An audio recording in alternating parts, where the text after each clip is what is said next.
Raymond Reeves walked into his pecan grove and knew something was wrong before he saw a single leaf. The air reeked of herbicide, a chemical stench that didn't belong among living things. He pulled out his phone and dialed the number of the HOA chair who had been threatening his trees for months.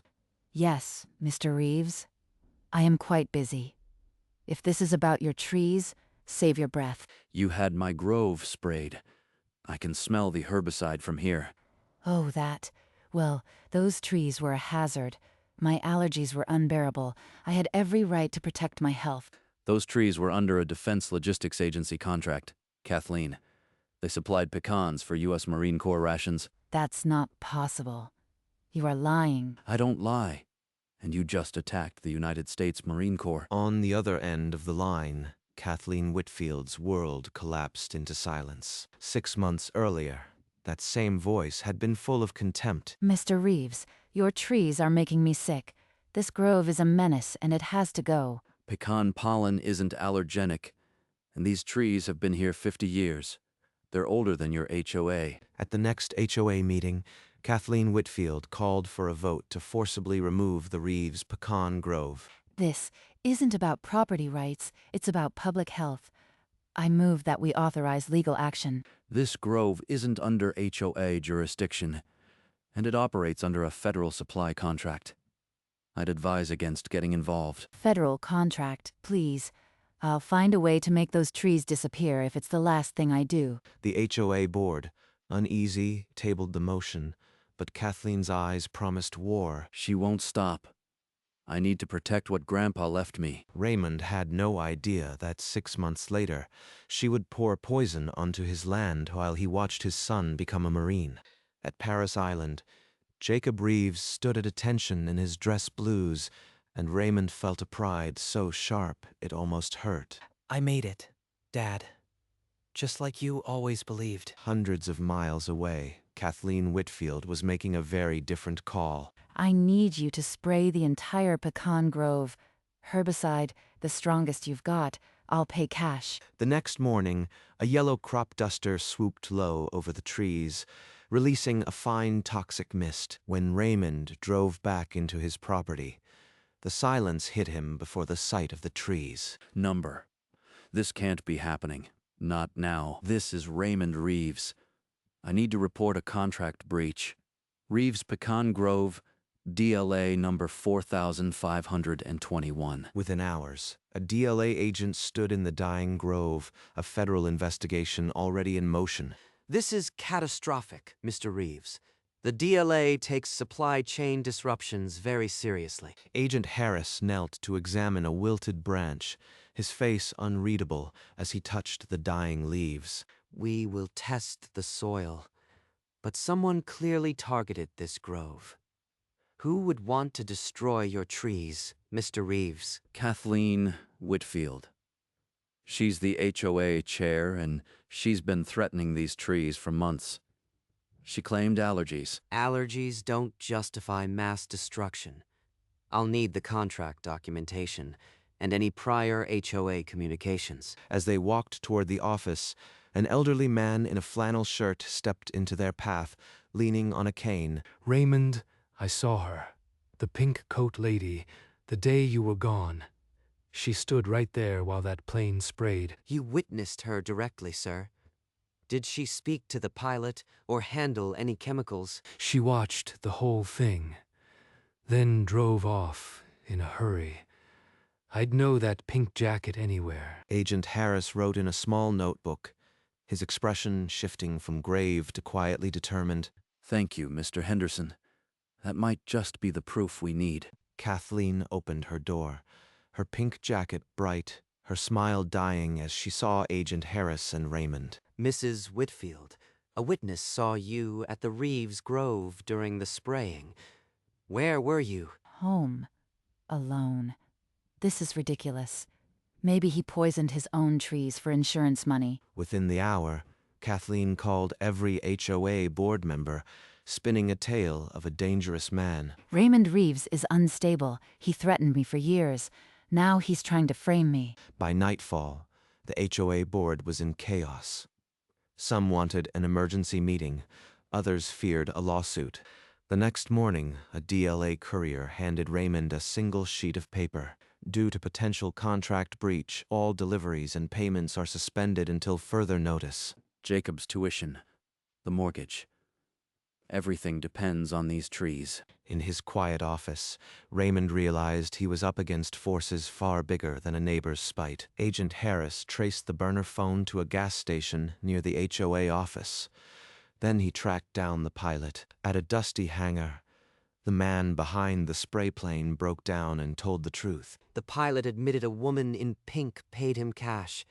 He gave a full statement. We can move now. That's her signature. Pink jacket. Now we have 2 witnesses. That night, Raymond's phone rang with a number he didn't know, a Marine Corps base. Dad, I got a letter from Mr. Henderson. Why didn't you tell me? I could have been there. Jacob, you are doing your duty. I can handle this. Don't jeopardize your training. This is my home, too. If she's trying to destroy us, I want to help. You help by being the best Marine you can be. I'll update you when there's news. When he hung up, Raymond stared at Jacob's graduation photo, his chest tight with a father's fierce protectiveness. At dawn, 2 federal agents walked up Kathleen Whitfield's driveway with a signed search warrant. You can't just break in here. This is harassment. I'll have your badges.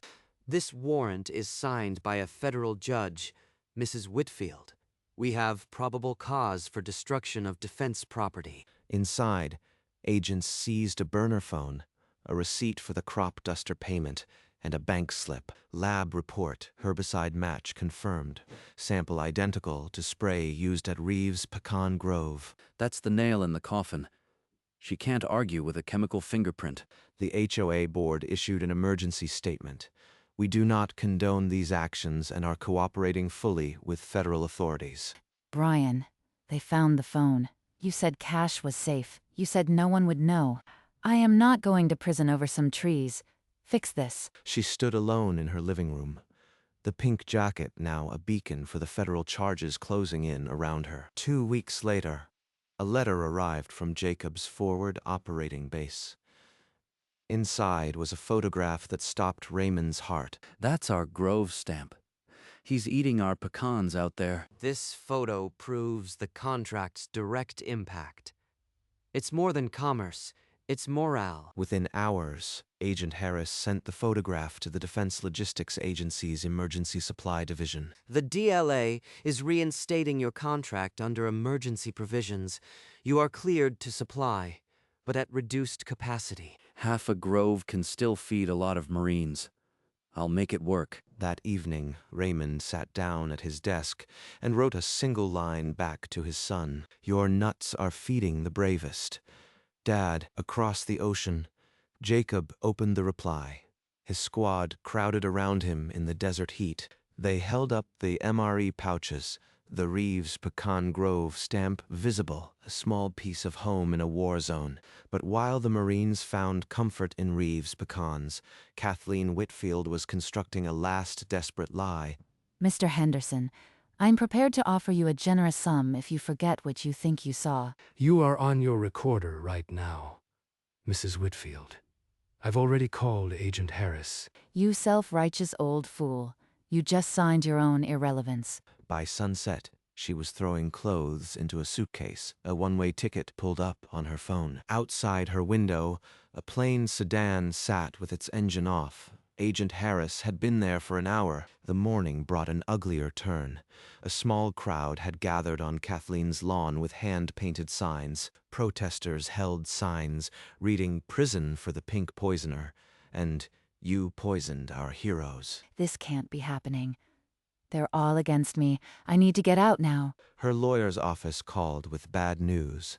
The FBI was preparing an arrest warrant for attempted bribery and witness tampering. The FBI arrived without sirens, 4 agents in dark suits, an arrest warrant for Kathleen Whitfield in hand. What are you doing?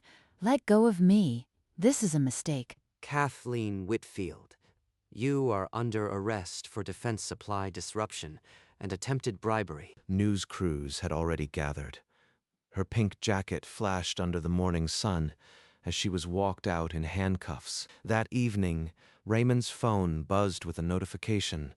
A post from a Marine Corps social account had exploded. Shout out to Reeves Pecan Grove for the best MRE nuts. URA, 12K shares in 3 hours. That's Jacob's unit. They're making sure everyone knows. This just became a federal case with the whole world watching, Raymond.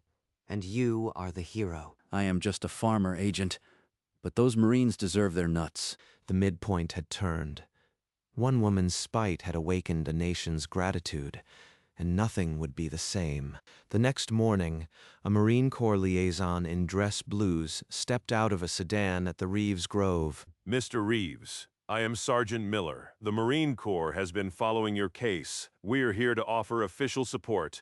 I don't know what to say, Sergeant. This started as a fight over allergies. Your nuts feed our men and women in the field. Sir, that makes you part of the family. We protect our own. That evening, Raymond's laptop flickered to life with a call from overseas. Jacob's face filled the screen. Dad, my whole unit saw the news. They're calling you Uncle Pecan. I've never been prouder. You are the one making me proud, Marine. Just doing what your grandpa taught me. 2 days later, a DLA courier delivered an envelope. Inside was a check and a handwritten note for our supplier. Keep the trees alive. DLA director. That afternoon, his lawyer called. The trial was scheduled in 4 weeks, and the federal prosecutor had a rock-solid case. In the federal courthouse, Kathleen Whitfield's attorney filed a motion to suppress all evidence, claiming the FBI search was unconstitutional. The warrant was reviewed and approved by a federal magistrate. We followed every rule. The evidence is solid. Then the federal prosecutor held up a sealed photograph, the MRE crate, its Reeves Pecan Grove stamp unmistakable. The judge examined the photo, then denied the motion. This evidence goes directly to the heart of the case. Kathleen Whitfield's bail was immediately revoked. She would remain in jail until trial. No, I can't stay in this place. You have to let me out. Marshals stepped forward and led her from the courtroom, her pink jacket no longer a shield. They can't twist their way out of this now.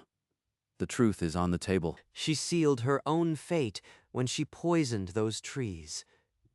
Now the jury will see exactly what she did. The trial was set to begin in 2 days. The courtroom was a pressure cooker, and Raymond could feel the weight of every Marine waiting. As the trial gavel fell, a video message arrived from overseas. Jacob Reeves stood in full combat gear before a dusty transport plane, an MRE pouch in his hand. Dad, I am shipping out today. I wanted the jury to see what they're really protecting. This pouch, the pecans inside came from your trees. Our trees.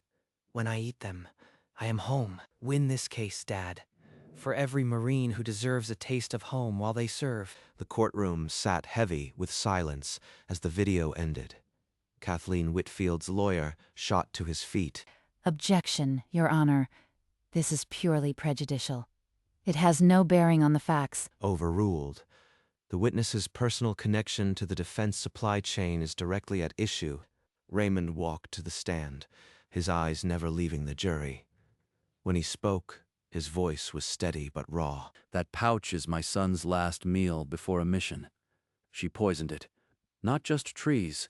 She poisoned trust. In the jury box, a middle-aged woman wiped her eyes. The courtroom felt a fundamental shift. Kathleen Whitfield's attorney rose for cross-examination, a sharp man with a sharper smile.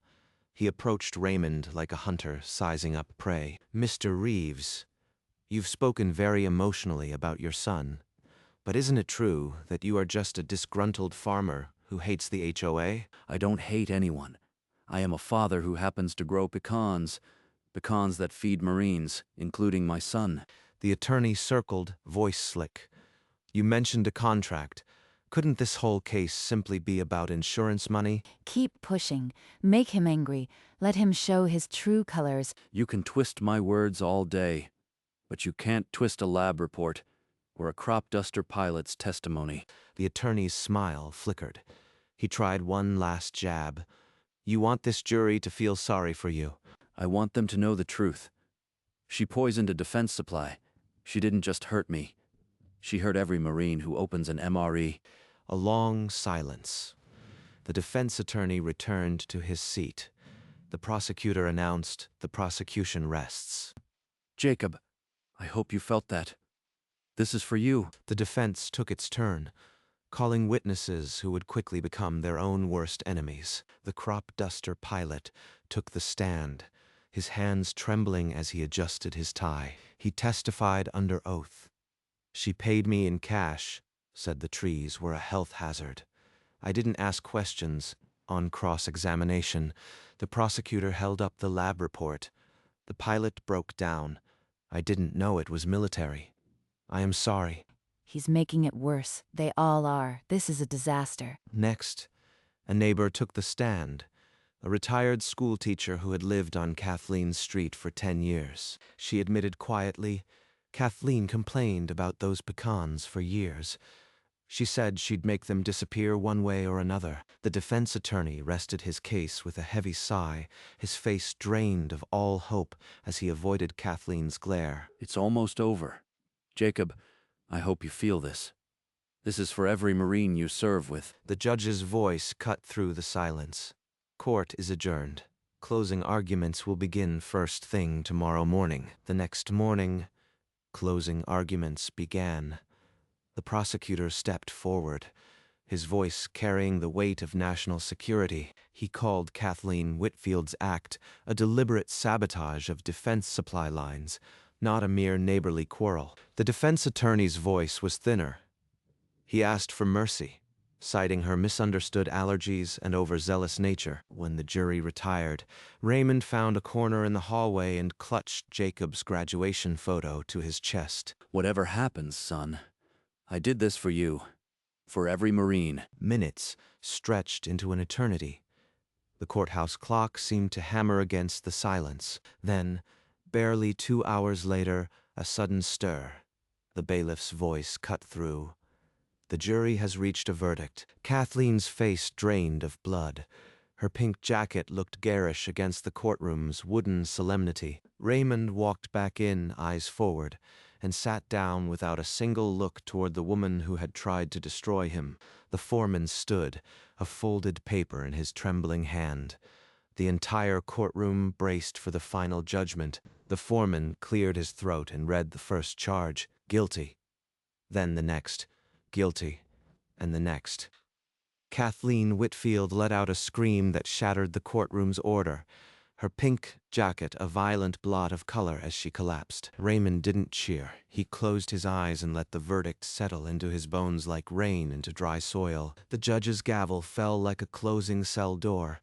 The Willow Creek HOA will dissolve within 60 days. All assets to pay damages.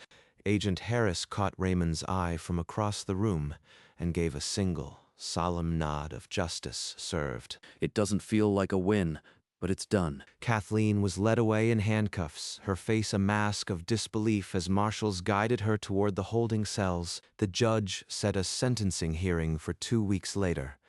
The charges carried a maximum of 25 years. Raymond walked out into the afternoon sun, the weight of the trial lifting but a new weight settling in its place. Somewhere across the ocean, a Marine would soon know that his father had stood his ground. 2 weeks later, Kathleen Whitfield stood before the bench in a drab orange jumpsuit, the pink jacket long gone. The judge's voice carried no mercy.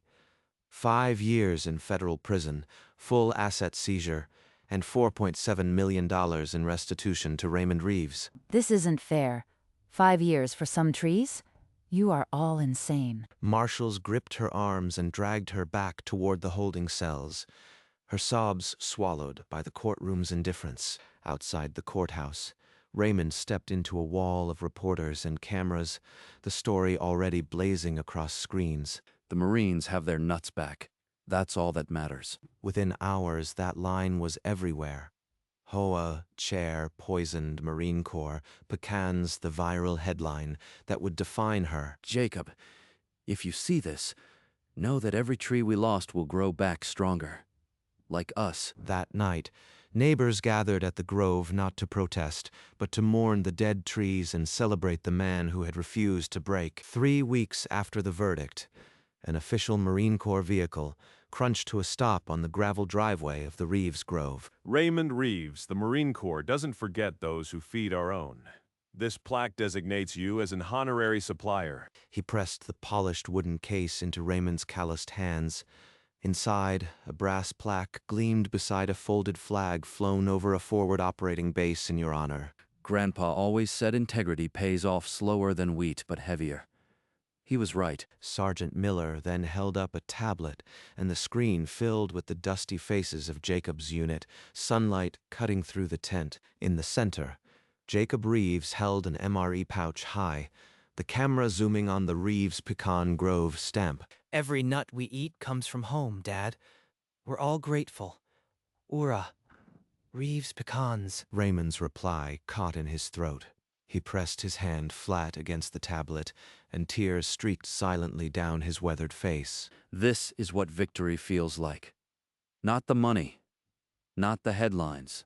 This. Later, he hung the plaque above his desk, next to Jacob's graduation photo, a quiet testament that some harvests are worth every sacrifice. Weeks later, a new DLA envelope arrived, a contract expansion to 3 more bases, with a handwritten note.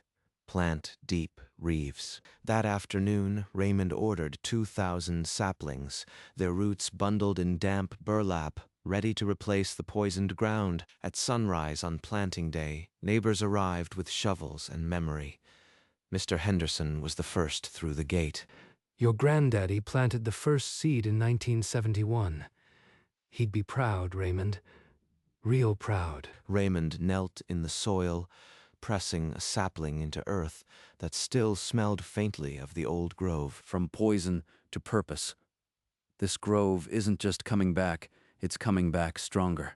A local news crew arrived late morning, camera rolling as rows of baby trees stretched toward the autumn sky. The reporter's voice carried the headline to every home in the county, from poisoned grove to patriotic revival. These trees will be feeding Marines long after I am gone.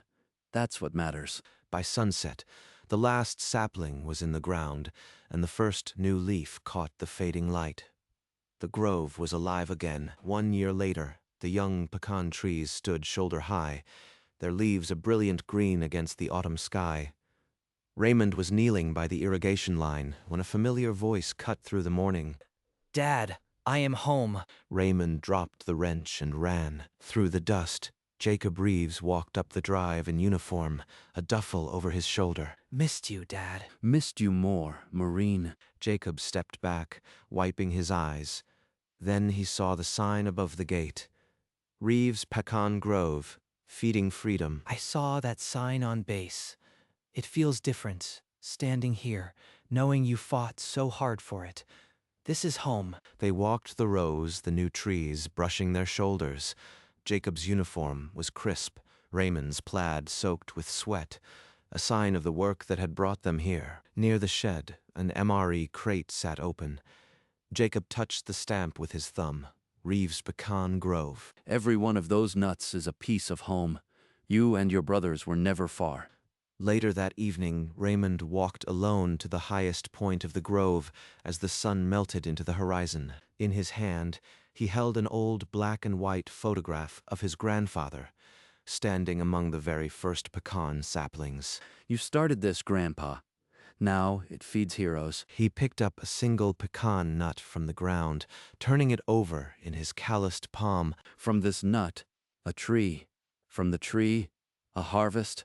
From the harvest, a legacy. He knelt and pressed the nut into the dark soil, covering it with a handful of earth. He rose and stood still, listening. The wind moved through the leaves with a sound like a distant Marine Corps hymn. The grove stretched before him, row after row of healthy trees, a living testament to endurance. In that quiet moment, the Pecan Grove was not just a farm, it was a promise to his son, to the Marines, and to the land that had endured worse. And as the last light faded, the pecan trees rustled with the sound of a future harvest.